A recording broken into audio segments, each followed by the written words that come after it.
All right, so as you come down the front steps in our front yard, this hibiscus is an edible hibiscus. Isn't it beautiful?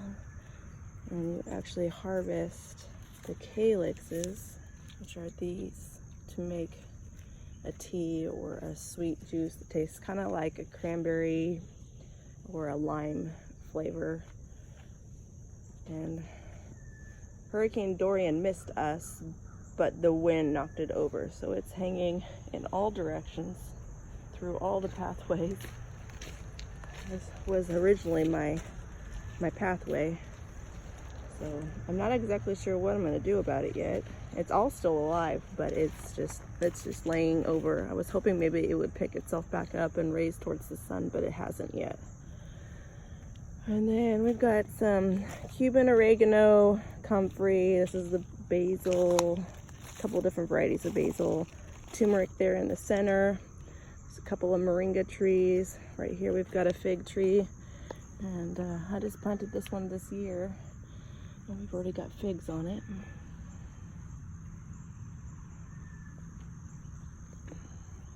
Last year I had a basil bush that was 5 feet tall and probably just as wide, and it threw its seeds everywhere. So I've got basil coming up in my little drain ditch here, and I've been harvesting off of this basil plant all summer, all spring and summer. Before Hurricane Dorian, I came out and I topped all of the moringa. I was worried that the moringa would fall over with the wind, so I topped most of them. And the more you cut it, the more it sprouts new branches. So everywhere I cut it, it's sprouted all of these new branches. This tree really is amazing. So here's another one I cut. And this bed has also got a fig tree. It's the newest fig tree, so it's still kind of struggling, but I imagine by next year it will be okay. And then we've got more moringa through here, and that right there is a hazelnut. All of the trees that we've put in have been put in this year, so either fall of 2018 or spring of 2019. And come over here. Now, these beds were intended to be permanent beds with perennials. So plants that I plant once and they come back year after year. I've got some annuals kind of nestled in here and there, but for the most part, these beds are intended for perennials. I've got sweet potato vines growing everywhere. What's funny is the sweet potato I planted last year, and there must have been one or two that I missed because I didn't plant any this year, and I've got sweet potato vines going everywhere. Same with on this side. I didn't plant sweet potatoes on this side of the bed. I only planted sweet potatoes at the end of the row down there, and for some reason I've got some coming up here. So I imagine I missed one when I was harvesting last fall. Got some more turmeric there, a couple more moringas. This is a moringa I planted last year. I protected the roots over the winter time, and it sprouted 3 stems off of the one root system. And so this moringa is technically 3 trees producing all of those leaves off of one root system. I got some blueberries, more moringa, blueberry there, right there. This is my mint bed. I harvest the mint and take it to market. More comfrey. Comfrey is a great herb for feeding livestock, as well as just picking the leaves and dropping it on the ground, and it's considered a green manure. So instead of using animal manure as compost, you can use comfrey. Just pick it and lay it down. It'll decompose and feed the soil. This, I'm not even sure what it is. It's either a dwarf lemon or a dwarf lime. I bought one of each. One survived and one didn't, but I've long lost the tags, and it's hard for me to, I don't know enough about citrus yet to figure out which is which. So these spikes here, can you see them? So it hasn't produced fruit yet, so I imagine I'll figure it out once it starts producing. Some canna lilies, and these multiply like crazy. I have to thin them every year. And my beans are about done. I've got to pull them off the fence. Got a few last ones there drying so I can collect the seed. And I always have good intentions with weeding and keeping everything weed free, but it's a lot of garden and it's hard to keep up. This is my passion fruit vine. Got a moringa down there, more comfrey. There's a little tiny moringa right there. See it? Tiny little moringa. What else do I got out here? I've got another passion fruit there, but I planted it this year and it's been eaten by caterpillars. I can't remember the name of the caterpillar off the top of my head, but I've been picking them off. Here's one right here. I've been picking these guys off my passion fruit like crazy. There's another one. I probably took off 15 or 20 of them yesterday. Look at that, there's another one.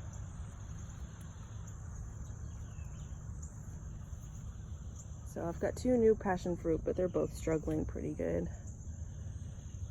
My bananas. This is my first time growing bananas. These have been in the ground for over a year now, so about a year and a half. But I made the mistake of dividing them. They were all, when they were gifted to us, they were in a clump, a small clump of like 6, I think there were 6 sprouts growing, and I divided them up. And so I think I've stunted their growth. I'm told that each banana, the parent banana, which in this case I don't know which one would fruit first, and maybe none of them, but one will produce a rack of bananas, and then the next one that's almost, you know, it is a little bit smaller, will be the banana tree that will fruit the following year. And then the baby, they're called pups down here, these little baby banana plants, they will be years 3, 4, and 5. So it takes a long time for them to produce. And so my mistake was dividing them up. So I divided them up, disrupting that kind of sequential system. So they're starting all over. So I might not get bananas for 2 or 3 years.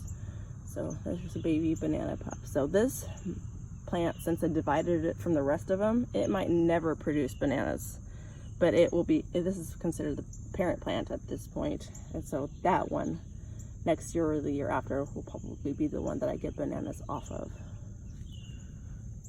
Let's see what else we got over here. Another moringa, more banana. Beans I need to clear out. These were my yard long beans, and I just need to pull them out. The last of my okra, they didn't do very well over here. And this is the part of the garden that I'm most embarrassed about. It's the part I haven't really done much of anything with yet. It's just weeds overtaking everything. Originally that was my little compost pile over here, but I'm going to put in raised beds along the fence. And then we're going to put landscape fabric across all this grass to kill out all the grass, and then we'll put raised beds across the fence, and then these little square raised bed boxes throughout here. This fall I hope to get this finished. And then in the center is my rows of annual crops.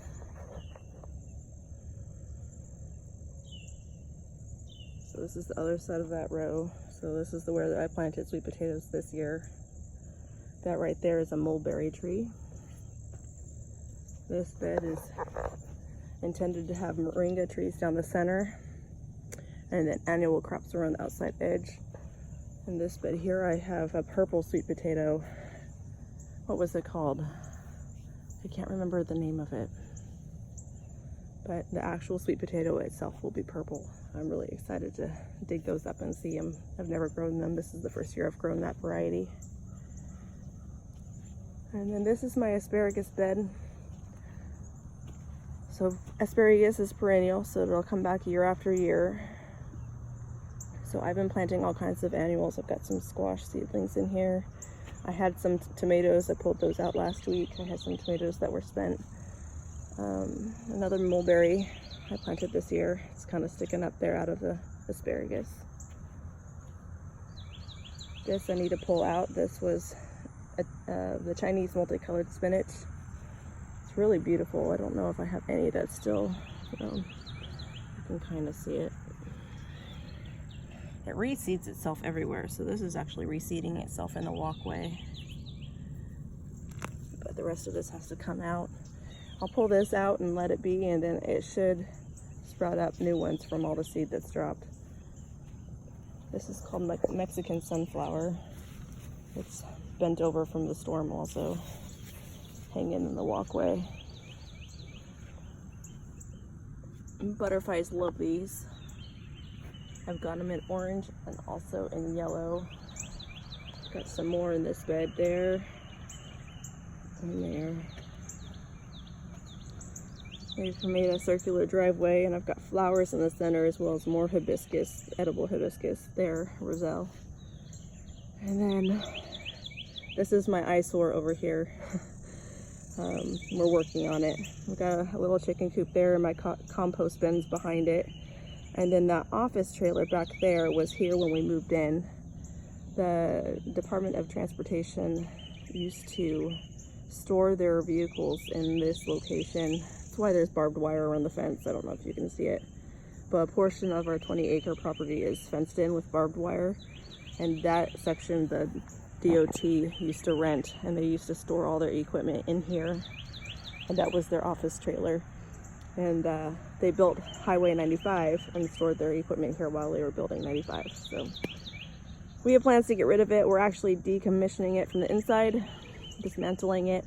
We're going to use it to build our wash station, farm stand / packaging and wash station area. It will be a 20 by 30 foot pole barn style wash station, which will be down the driveway or down the road to the next driveway, and back behind the house is where the farm stand will be. This I built trying to see if this trellis system would work well with cucumbers. It did all right. I think I'm going to change it a little bit next year, but I've got new cucumber sprouts that have already sprouted, which is funny because I only planted these 3 days ago.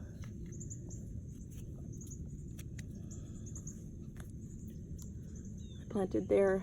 All those little squash seedlings are lemon squash. Those sold really well this year, so I've reseeded a bunch more. And then my row crops, I've got all kinds of different eggplants growing. These ones are pretty great. They're called frog eggplants.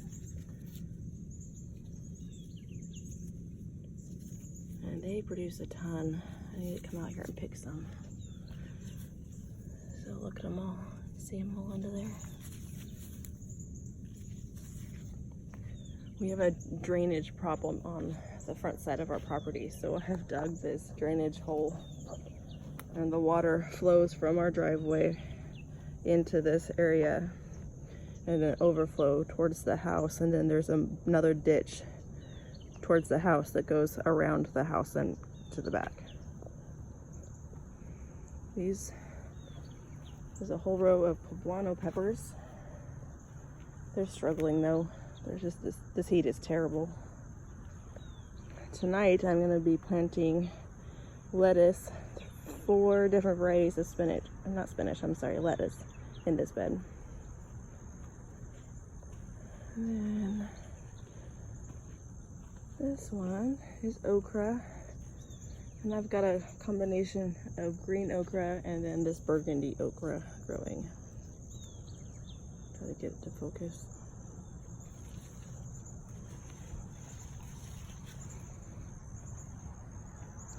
And it's in the same family as the hibiscus, so the flowers are very similar. There's some green. Let's see if I can find some. There's one that's starting. So there's some green okra there, but I've got mostly red okra growing. Here's the other okra, also red. And I got these seeds from Baker Creek.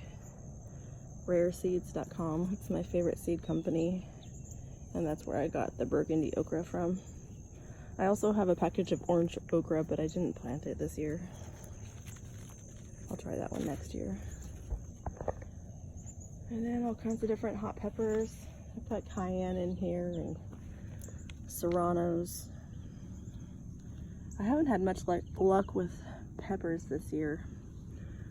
They've been struggling. They just don't look very good.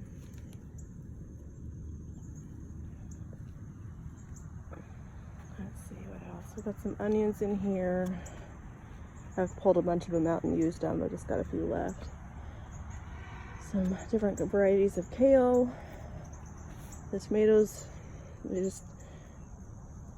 July, August, and September are so hot here in Georgia that I'm having terrible luck. I might have to try to grow them in the shade next year to see if I can get tomatoes through the summer.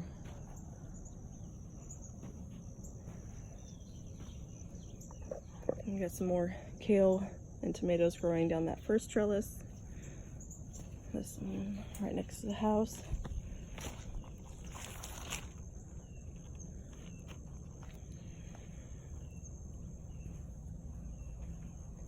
Tomatoes just struggle really bad. I had high hopes for a fall crop of tomatoes, but I just don't think it's gonna happen. And there I've got Kajari melons. I'm hoping to get some Kajari melons. More turmeric right there. That whole row, the third row over, needs to come out as tomatoes that are done. So that'll be what I'm working on this afternoon. So all of these tomatoes have to come out. Our first frost date is historically November 20th. So I still have almost 90 days, a little bit less, maybe about 80 days before our potential for frost. So I still have a lot of growing season. I'm not sure what I'm going to put in there yet. And then these are my kids' little beds. You can see that one of my children has made real progress. One of them made an attempt. The other one hasn't started at all. So they wanted their own little garden space. Oh, this is okra that got too rough, too tough. So I'm gonna compost them. So my son planted some watermelon in there, and I think a Kajari melon on that side. Some flowers in the center. Zinnias, I believe. More eggplant here, all the different varieties of eggplant. That's Tabasco peppers. I'm gonna come out here and pick them. I've got different varieties of eggplant growing. That one's still really small. See if I have any more almost ready. Here's one that's a little bigger. And then I've got, I can't remember the name of this variety. It's really pretty. Still really small.